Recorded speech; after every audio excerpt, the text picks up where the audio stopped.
அன்புள்ளம் கொண்ட விஆஸ்டர் டிவி நேயர்களே வணக்கம்.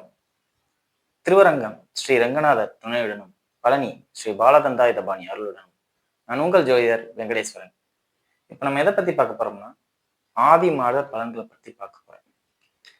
சூரிய பகவானானவர் கடக ராசியில சஞ்சரிக்கும் போதுல எந்தெந்த மாதிரி மாற்றங்கள் நிகழுதோ அந்த மாற்றங்களுக்கு தகுந்தாப்புல நம்ம வாழ்க்கையும் மாறும். அது என்ன மாற்றங்கள் அப்படிங்கிறத பத்தி பார்க்கறது தான் இந்த ஆடி மாத பலன்கள்.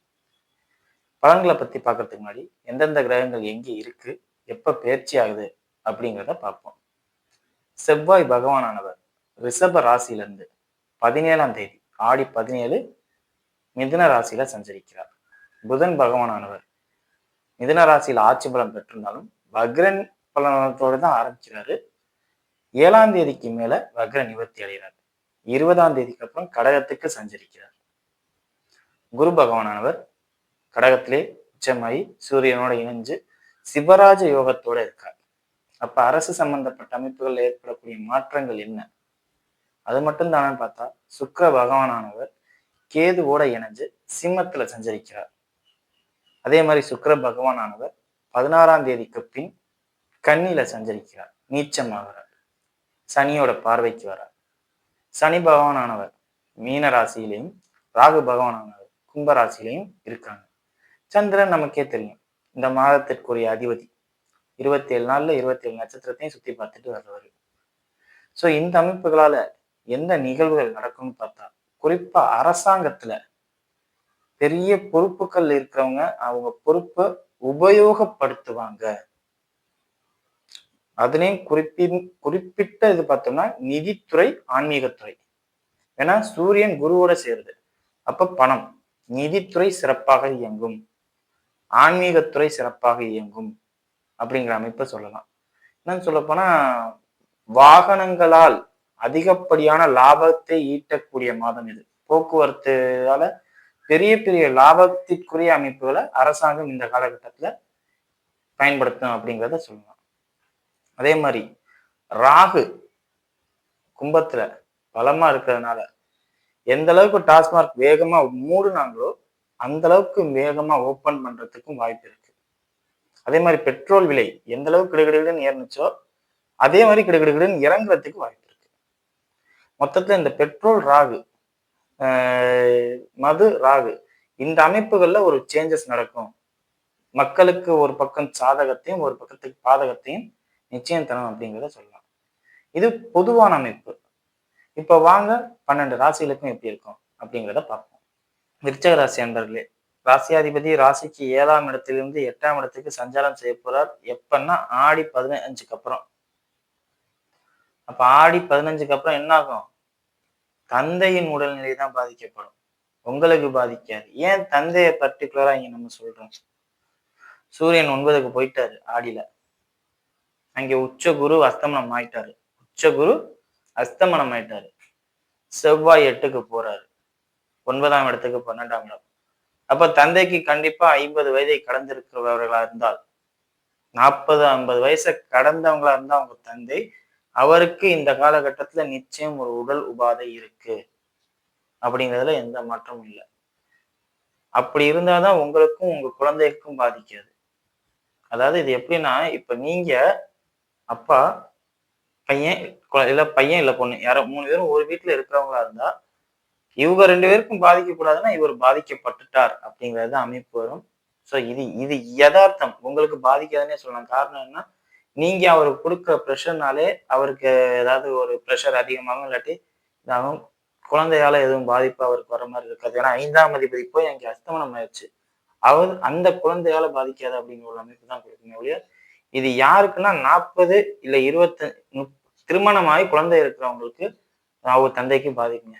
அந்த மாதிரி எனக்கு இல்லைங்க அப்படின்னா தந்தைக்கும் உங்களுக்கும் வாக்குவாதம் ஏற்பட்டு வீட்டை விட்டு வெளியில போயிருவீங்க, வேற எதுவும் நடக்காது. சோ இதுதான் நடக்கும்.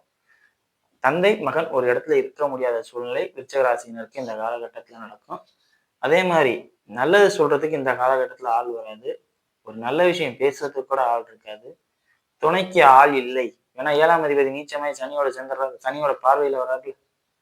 அப்ப துணைக்கு ஆள் இல்லை. மனைவியே சமயத்துல சண்டை போட்டு பிரிஞ்சு போறான். தந்தை மனைவி இந்த நேரத்துல 2 பேருமே உங்களை விட்டு பிரிஞ்சு போவாங்க. அப்பா ஒரு பக்கம் ப்ரெஷர் பண்ணி வீட்டை விட்டு வெளில போடாமாங்க, மனைவி ஒரு பக்கம் ப்ரெஷர் பண்ணி நான் எங்க வீட்டுக்கு போயிடுறேன் அப்படிம்பாங்க. இல்ல கணவர் ஒரு பக்கம் ப்ரெஷர் பண்ணி நீ உன் வீட்டுக்கு போடி அப்படின்றாங்க. ஸோ ஏதாவது ஒண்ணு நடக்கும். இந்த அப்பா, கணவன், இல்ல அப்பா, மனைவி இந்த மாரி விஷயங்கள்ல பாதிப்பு உண்டு அப்படிங்கிறத சொல்லலாம். மத்தபடி எந்த பாதிப்பும் பெரிய லெவல்ல இருக்காது. விருச்சிக ராசியினருக்கு அப்படிங்கிறத சொல்லலாம். செவ்வாய் 8ல போறனால தூரதேசத்து பயணம், வெளிநாட்டு பயணம், வெளிநாட்டு யோகம், வேலை பார்க்குற இடத்துல கொஞ்சம் டிமோஷன் அதாவது தூக்கி வச்சு பேசினவங்களே தட்டி வச்சு பேசுறது, இந்த மாரி விஷயங்கள்லாம் நடக்கும். 5ல சனி இருக்கிறனால குழந்தைகளுக்கு உடம்பு முடியாத மாரி இருக்கிற மாரி இருக்கும். அது தந்தை இல்ல நீங்க செலவு பண்றதே அந்த பணம் அதான் மொத்தத்துல யாருக்கோ ஒருத்தருக்கு ஏற்படக்கூடிய பாதிப்பு பணத்தை விரயம் பண்ற அமைப்பு கொடுக்கும் அப்படிங்கிறத சொல்லலாம். இந்த காலகட்டத்துல உங்க கைக்கு வர வேண்டிய பணங்கள் வராது. வேலையில ரொம்ப கவனம். வேலை அமைப்புகள் விட்டு போற அமைப்பு கூட வரும்.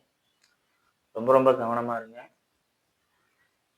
ஃபேமிலி ரிலேட்டடாவும் சரி, ப்ரொஃபஷனல் ரிலேட்டடாவும் சரி, 2மே இந்த நேரத்துல சரியான அளவுல பாதிக்கப்பட போறது விருச்சிக ராசினர் தான் இந்த காலகட்டத்துல. ஃபேமிலி பேசிஸ்லயும் சரி, ப்ரொஃபஷனலாவும் சரி, தொழில் ரீதியாகவும் சரி. ஸோ இந்த காலகட்டத்தை எப்படி சமாளிக்கணுமோ அப்படி சமாளிச்சுக்கங்க அப்படிங்கிறத தான் எங்களால் சொல்ல முடியுமே ஒழிய, இதுக்கு சொல்யூஷன்ங்கிறது இல்ல. வேணா ராசிக்கு 8ல போனா எல்லா பக்கமுமே மாட்டிக்கிட்டு நான் முழிக்கிறேன். நாலா பக்கமும் என்னை பிச்சு திங்காங்க அப்படிங்கிற ஒரு ஸ்ட்ரெஸ்ஸே உங்கள பாதிச்சிடும். அதே மாதிரி உதவி பண்ண ஆள் இல்லங்கும்போது சுத்தமாவே பாதிச்சிடும். ஸோ இதெல்லாம் கொஞ்சம் கவனமா பார்த்துக்கங்க அப்படிங்கிறத சொல்லலாம். யாரையும் இந்த காலகட்டத்துல நம்பாதீங்க. நல்லவங்கன்னு யாரையுமே இன்க்ளூடிங் இந்த வீடியோ பார்க்கும்போது நான் சொல்றேன், நல்லதுதான் சொல்றேன். என்னையுமே நீங்க நல்லவன்னு நினைக்க வேண்டாம். ஏன்னா, சொல்ற விஷயங்கள் உங்களுக்கு சாதகமாவும் இருக்கலாம், பாதகமாவும் இருக்கலாம். அப்படிங்கிற ஒரு காலகட்டம் தான் உங்களுக்கு நடக்கப் போகுது. 8ல செவ்வாய் வரும்போதுல. சரிங்களா? அத பார்த்துக்கங்க. வாங்க நட்சத்திர ரீதியான பலன்கள பார்ப்போம். விஷாக நட்சத்திரக்காரர்கள். கண்டிப்பா இந்த காலகட்டத்துல குழந்தை இல்லாதவர்களாக இருக்கும் பட்சத்தில் குழந்தை பாக்கியம் ஏற்படும். இது பெண்களுக்கு தான் ரொம்ப ரொம்ப நல்ல சான்ஸ். ஏன்னா, பெண்களுக்கு இந்த மாரி குழந்தை அமைப்பு ஏற்படும் போதுல இப்ப அடுத்த 10 மாசத்துக்கு அதாவது செவ்வாய்ங்கிறவர் 45 நாள் அந்த ராசியில இருப்பாரு. அடுத்த 45 நாள் செவ்வாய் நீச்சம் ஆவாரு. அப்ப 45, 45 90 நாள். அப்புறம் 45 நாள் கேதுவோட இருப்பாரு. பாருங்க வரிசையா பாருங்க. அதாவது பெண்களாக இருக்கும் பட்சத்தில் இந்த நேரத்துல கருவுற்று தோஷ நிவர்த்தி மாரி ஆகும். அதாவது இவ்வளவு பாதிப்பும் நிவர்த்தியான மாரி ஆகும். அப்ப இந்த காலகட்டத்துல நீங்க குழந்தைக்கு மாசமாவீங்களான்னு கேட்டா, ஆமா சூரியனும் குருவும் உச்சமாயி 9ல இருக்குங்கிறனால இந்த மாரி அமைப்புகளும் கிடைக்கும். விஷாக நட்சத்திரக்காரர்களுக்கு. ஸோ கண்டிப்பா இந்த காலகட்டத்துல விருச்சிக ராசி பெண்கள் விஷாக நட்சத்திரக்காரர்கள் இந்த காலகட்டத்துல அதிகப்படியா கன்சீவ் ஆவீங்க. அதனால மருத்துவ செலவு இந்த மாரி வேணா வலிய நீங்க மட்டும் தான் தாங்குவீங்க. யாரும் தாங்க மாட்டாங்க. அப்படிங்கிற அமைப்புகள் வரனால எல்லாமே சிறப்பா இருக்கும் அப்படிங்கிறத சொல்லலாம். வேலை சம்பந்தப்பட்ட அமைப்புகள்ல யாரையும் நம்ப வேண்டாம். யார நம்பி எந்த வேலையும் ஒப்படைக்கவும் வேண்டாம். அதே மாரி சுப நிகழ்ச்சிகள்னு சொல்லக்கூடிய திருமண அமைப்பு, காதுகுத்து அமைப்பு இந்த மாரிலாம் நீங்க நடத்துறீங்க அப்படின்னா, ஆண்களா இருந்தாலும் சரி, பெண்களா இருந்தாலும் சரி, யார் நடத்தினாலும் எல்லா வேலையும் நீங்க தான் இழுத்து போட்டு பார்க்கணும். வேற வழியே இல்ல. யாரையாவது நம்பி குடுத்தீங்கன்னா, அந்த வேலையும் கண்டிப்பா சொல்றேன் நீங்க தான் பார்க்குற மாரி சூழ்நிலை வரும். இல்லாட்டி அதுல பிரச்சனை கிரியேட் ஆயி அந்த வேலையே பார்க்க முடியாது அப்படிங்கிற அளவுக்கு சூழ்நிலை வரும். ஸோ ரிஸ்க் எடுங்க தப்பில்ல அப்படிங்கிறத சொல்லலாம். ரிஸ்க் எடுத்தா பலன் உண்டான்னு கேட்டா, கண்டிப்பா உங்களுக்கு பலன் உண்டு அப்படிங்கிறத சொல்லலாம். சரிங்களா? அடுத்தது அனுஷ நட்சத்திரக்காரர்கள். அனுஷ நட்சத்திரக்காரர்களை பொறுத்தவரை நட்சத்திர அதிபதி நீச்ச சுக்கிரனோட சேர்றார். அதாவது நீச்ச சுக்கிரனோட பார்வை அங்க விழுது. உச்ச குருவோட அஸ்தமனமான உச்ச குருவோட பார்வை விழுகுது. அப்படிதான் சொல்லணும். சோ இந்த அமைப்பு வந்து எதுவும் முழுமை இல்ல. ஆனா முழுமை கிடைக்கிற மாதிரி இருக்கும். சிம்பிளா சொல்றேன். தங்க தட்டுல சாப்பிட்டுக்கிட்டு இருந்த நீங்க தங்க முலாம் பூசின தட்டு சாப்பிடுறீங்க. ஆனா பாக்குறவங்களுக்கு அவர் தங்கத்தட்டுல சாப்பிட்டுட்டு இருக்காருன்னு தான் தெரியும். ஏன்னா இத்தனை நாள் நீங்க தங்கத்தட்டுல சாப்பிட்ட மாதிரி ஒரு அமைப்பு உச்ச குரு சனியை பார்த்தது. இப்ப நீச்ச சுக்கிரனும் குருவும் சேர்ந்தா போலியில நீங்க வாழ்ந்துகிட்டு இருப்பீங்கிறது தெரிஞ்சிடும். அதாவது இத்தனை நாள் தங்கத்தட்டுல சாப்பிட்டவங்க இந்த நேரத்துல தங்க முலாம் பூசின தட்டுல சாப்பிடுவீங்க. ஆனா அது தங்கம்னு சொல்லிடுவாங்க. இத்தனை நாள் யாரெல்லாம் முலாம் பூசின தட்டுல சாப்பிட்டுட்டு இருந்தீங்களோ அவங்க முலாம் பூசின தட்டுல தான் சாப்பிட்டுக்கிட்டு இருக்கீங்க அப்படிங்கிறது அம்பலமாயிரும். சிம்பிளா சொன்னா உண்மையா இருந்திருந்தா இந்த நேரத்துல பொய்யா இருந்தா கூட உண்மையா இருக்கும். உண்மைங்கிற மாதிரி நம்பிட்டு போயிருவாங்க. இத்தனை நாள் பொய்யா நினைச்சிட்டு வந்திருந்தீங்கன்னா கண்டிப்பா போய் வெளியில வந்துடும் அப்படிங்கிற மாதிரி உள்ள விஷயங்கள் நிறைய நடக்கும். நிறைய திருப்பு முனைகள் உள்ள மாசம் உங்களுக்கு ஆடி மாசம். திரும்புற பக்கம்லாம் பிரச்சனை. குறிப்பா ஆதிக்கத்துக்கு உட்பட்ட நபர்களால் ஆதிக்கத்துக்கு உட்பட்ட நபர்கள்னா யார் யாரு? டைலரால, நர்ஸ் படிச்சவங்களால, டாக்டர் படிச்சவங்களால, மெடிசின் சம்பந்தப்பட்ட ஃபீல்ட தொட்டவங்க எல்லாருமே, அதே மாதிரி டைவர்ஸ் வாங்கினவங்க, அப்புறம் யார் கேது? அறவை மில் சம்பந்தப்பட்டவங்க, இந்த மாதிரி யாரா இருந்தாலும் அவங்கள பார்த்து 10 அடி தள்ளி போனீங்கன்னா இந்த நேரத்துல உங்களுக்கு நல்லது. இல்ல நான் பக்கத்துல வந்து நிப்பேன்னு சொன்னீங்கன்னா அதோட ரியாக்ஷன்ஸ் எல்லாம் பயங்கரமா இருக்கும். அதாவது நீங்களே கோர்ட்டு கேஸ்ன்னு அலையிற மாதிரி உள்ள சூழ்நிலைகள் வந்துடும் அப்படிங்கிறத சொல்லலாம். அதே மாதிரி திருமண அமைப்புமே மனைவியோட தேவையில்லாத சண்டை சச்சரவுகள் நடக்கிற மாதிரி உள்ள சூழ்நிலைகள்லாம் வரும். உங்களுக்கு மருத்துவ செலவு ஏற்படலாம். இல்ல உங்க குழந்தைக்கு மருத்துவ செலவு ஏற்படலாம். கண்டிப்பா இந்த நேரத்துல தந்தையை பாதிக்காது. உங்க சைட்ல இருந்து பார்க்கும் முதல்ல. ஏன்னா சூரியன், சனி பகையாக இருந்தாலும் சூரியன் அவர் தெளிவா இருந்திருப்பாரு. சனி தான் பாதிக்கப்படும். இல்ல சனியோட மைந்தன் அப்படிங்கிற அமைப்புல உங்களோட பையனுக்கு பாதிப்பை ஏற்படுத்தும். ஸோ கவனமா இருந்துக்கங்க அப்படிங்கிறது தான் சொல்லலாம். சரிங்களா? அடுத்தது கேட்டை நட்சத்திரக்காரர்கள். கேட்டை நட்சத்திரக்காரர்களை பொறுத்தவரை 7ஆம் தேதி வரையும் கொஞ்சம் பொறுமையா இருந்தா போதும். அதுக்கப்புறம் செவ்வாய், புதன் சேர்ந்து 8ஆம் இடத்துல வர்றாங்க. நிறைய சீக்ரெட்டிவ் ரிலேஷன்ஷிப்ல இருப்பீங்க. ஹாப்பினஸான லைஃப்க்கு போவீங்க. சந்தோஷமா இருப்பீங்க. அப்படி உங்களுக்கு எது ஜாலின்னு நினைக்கிறீங்களோ, ஏன்னா 8ல புதன், செவ்வாய் சேரும் போதுல எது ஜாலின்னு நினைக்கிறீங்களோ அதை ஜாலியா அனுபவிச்சுட்டு இருப்பீங்க. நிறைய பேர் வாழ்க்கையில நீங்க விளையாண்டுகிட்டு இருப்பீங்க. பட் அது வெளியில தெரியாது. விளையாண்டுகிட்டு இருக்க மாதிரியும் தெரியாது. நல்லவனே பேரை வச்சு ஓட்டிடுவீங்க, சமாளிச்சிருவீங்க. ஏன்னா புதன், செவ்வாய் சேர்றதே ஒரு 8ஆம் இடத்துல சேர்றதே ஒரு தவறான விஷயம். அப்படி இருக்கிறது அது வெளியில தெரியாம கரெக்ட் பண்ணி கொண்டு போயிருவீங்க அப்படின்னு தான் அர்த்தம். திருமணமாகி டைவர்ஸ் ஆனவங்களா இருந்தா கண்டிப்பா இந்த காலகட்டத்துல 2வது திருமண அமைப்பு ஏற்படும். அதே மாதிரி 2வது திருமணத்துக்கு ஏற்பாடு பண்றவங்களுக்குலாம் இந்த காலகட்டத்துல 2வது திருமண வாய்ப்பு சம்பந்தப்பட்ட அமைப்புகள் இது பிளஸ். ஏன்னா 8ல போகும்போது இந்த மாதிரி இயற்கைக்கு முரண்பாடான விஷயங்கள் உங்களால பண்ண முடியும் அப்படிங்கிறது தான் இயல்பு. இது இல்லாம தர்மத்துக்கு கட்டுப்பட்ட வழியில இப்ப நான் போக முடியுமான்னு கேட்டா கண்டிப்பா வாய்ப்பு ரொம்ப ரொம்ப கம்மி. தொழில்ல வேணா லாபம் பார்க்கலாம். ஆனா வேலை சம்பந்தப்பட்ட அமைப்புகள்ல நிறைய அடி வாங்குவீங்க. குறிப்பா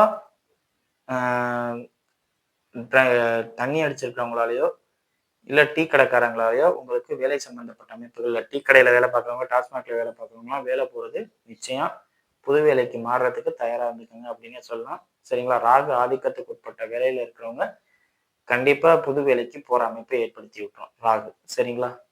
மற்றபடி எந்த ஒரு பாதிப்பும் இல்லை. எல்லாம் சிறப்பா இருக்கு. வீடியோ இப்பதான் ஃபர்ஸ்ட் டைம் பார்க்குறதா இருந்தா லைக் பண்ணுங்க, ஷேர் பண்ணுங்க, கமெண்ட் பண்ணுங்க. சேனலை மறக்காம சப்ஸ்கிரைப் பண்ணுங்க. எதுவும் ஜோதிட ஆலோசனைக்கு கீழே உள்ள நம்பருக்கு கால் பண்ணுங்க. நன்றி.